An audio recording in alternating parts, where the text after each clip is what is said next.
রবিবার ঢেপাছড়া এলাকা থেকে একটি অভিযোগ আসে ইরানি থানায়। সেই মোতাবেক ইরানি থানার পুলিশ একটি মামলা দায়ের করে।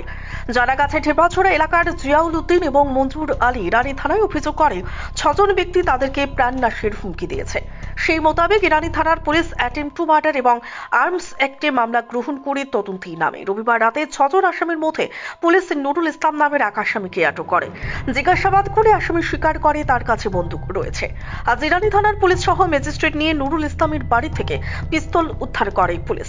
পিস্তলটি সিজ করে ইরানি থানার পুলিশ থানায় নিয়ে যায়। ইরানি থানার ওসি জানান, আজ দুপুরে তাকে আদালতে প্রেরণ করা হবে।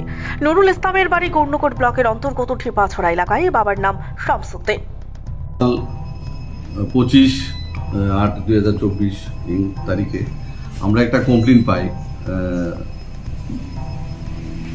ঢেপাছড়া থেকে, এবং এই কমপ্লেন মূলে আমরা একটা কেস নিয়েছি, কেস নাম্বার 65/2024, এবং এতে অ্যাটেম্প্ট টু মার্ডার এবং আর্মস অ্যাক্টের সেকশন আছে।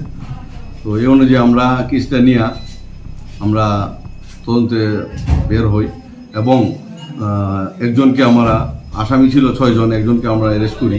অ্যারেস্ট করার পরে তাকে জিজ্ঞাসাবাদ করাই, সে স্বীকার করে তার কাছে একটা বন্দুক আছে, পিস্তল আছে। এই অনুযায়ী আমরা ম্যাজিস্ট্রেটকে ডাকাই আজকে সকালে, এবং ম্যাজিস্ট্রেট সহ আমরা তার বাড়ি হইতে উক্ত পিস্তল সিজ করি এবং থানায় নিয়ে আসি এবং তাকে অ্যারেস্ট করি। আজকে তাকে আমরা কোর্টে ফরওয়ার্ড করব।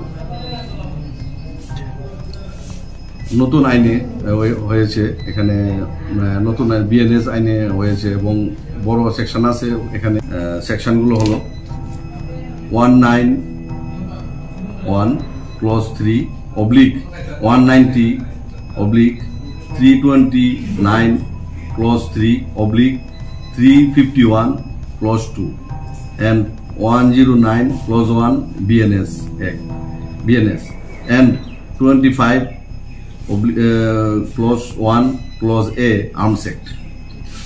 এবং আসামি যাকে অ্যারেস্ট করেছি তার নাম নুরুল ইসলাম এলাইজ হাকিম, তার বাড়ি, বাবার নাম শামসুদ্দিন, বাড়ি ঢেপাছড়া, এবং তাকে আজকে আমরা কোর্টে ফরওয়ার্ড করব।